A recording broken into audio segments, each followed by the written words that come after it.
আমরা আশা করি বেগম খালেদা জিয়াকে পরিপূর্ণ সুস্থ করে আমাদের মাঝে আরো দীর্ঘ হায়াত দিয়ে তার ক্ষমতা গ্রহণ করার সুযোগ করে দিবেন। আমি আপনাদের মাধ্যমে বলতে চাই, দেশবাসীর কাছে বলতে চাই, জাতি ধর্ম বর্ণ নির্বিশেষে প্রতিটি মানুষ দেশনেত্রী বেগম খালেদা জিয়ার জন্য দোয়া করছেন, আরো বেশি করে দোয়া করবেন। আপনারা ইতিমধ্যে দেখেছেন বাংলাদেশ জাতীয়তাবাদী সংগঠন প্রতিনিয়ত ঢাকা শহরে বিভিন্ন জায়গায় বিভিন্ন মসজিদে বিভিন্ন অনুষ্ঠানে দেশনেত্রী বেগম খালেদা জিয়ার জন্য দোয়া করছেন। আমরা আশাবাদী বেগম খালেদা জিয়া আছেন, বেগম খালেদা জিয়া থাকবে। আমি আপনাদের মাঝে বলতে চাই, আপনারা দেখেছেন মহান স্বাধীনতার ঘোষক শহীদ রাষ্ট্রপতি জিয়াউর রহমানকে, তাকে এই বাংলাদেশের সাধারণ খেটে খাওয়া মানুষ অত্যন্ত সম্মান এবং ভালোবাসা দিয়েছিলেন।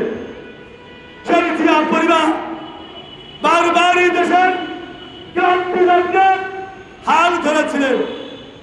গণতন্ত্রের নেত্রী আন্দোলন সংগ্রাম এবং নির্বাচিত হয়ে এই দেশের অসংখ্য উন্নয়ন এবং বিভিন্ন সংস্থার মাধ্যমে এই জাতির ভাগ্য নিয়ে কাজ করেছিলেন। তারুণে আগামী দিনের রাষ্ট্রনায়ক দেশনায়ক তারেক রহমান, তিনি ওই বাবার সন্তান, তিনি ওই মায়ের সন্তান, যাদেরকে কোটি কোটি মানুষ সম্মান এবং শ্রদ্ধা করে।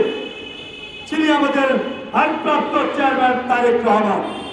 তাকে নিয়ে বিভিন্ন মহল, বিভিন্ন ভোট বাহিনী, বিভিন্ন বিপদকারী সন্ত্রাসী বাহিনী তার উপরে ষড়যন্ত্র করে যাচ্ছে। আমরা জাতীয়তাবাদী সংগঠনের পক্ষ থেকে বলতে চাই যে কোনো ষড়যন্ত্র দেশি বিদেশি যে কোনো ষড়যন্ত্র মোকাবেলা করার জন্য আমরা সর্বোচ্চ জীবন দিয়ে আমরা মোকাবেলা করতে প্রস্তুত আছি। আপনারা ইতিমধ্যে দেখেছেন 2024 সালের 19শে জুলাই এই প্রেস ক্লাব থেকে শেখ হাসিনার চূড়ান্ত পতনের আন্দোলন বিএনপির ভারপ্রাপ্ত চেয়ারম্যান দেশনায়ক তারেক রহমানের নেতৃত্বে সংগঠিত হয়েছিল। আমরা জাতীয়তাবাদী শহীদ দল সহ বিএনপির প্রতিটা রাজপথের কর্মী আমরা রাজপথ দখল করে শেখ হাসিনাকে বিদায় করতে সক্ষম হয়েছি।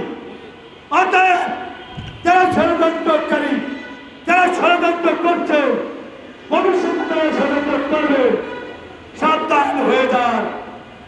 আমরা 24 আন্দোলনে আমরা কয়েক হাজার মানুষ শেখ হাসিনার হাতে নিহত হয়েছি, হাজার হাজার মানুষ আহত হয়েছি। সরকারকে পতন না করে ঘরে কিন্তু ফিরে যায় নাই। আগামী দিনে রাষ্ট্রনায়ক দেশনায়ক তারেক রহমানের বিরুদ্ধে যে কোনো ষড়যন্ত্র মোকাবেলায় হাজার নয়, লক্ষ নয়, কোটি কোটি মানুষ আমরা প্রস্তুত আছি। আমরা কোটি কোটি মানুষ প্রস্তুত আছি। তারেক রহমানের বিরুদ্ধে একটু ষড়যন্ত্র করে কোনো লাভ নেই। তারেক রহমান শুধু জাতীয়তাবাদী দলের এই নেতা নয়, তারেক রহমান অঘোষিত বাংলাদেশের রাষ্ট্র নেতা।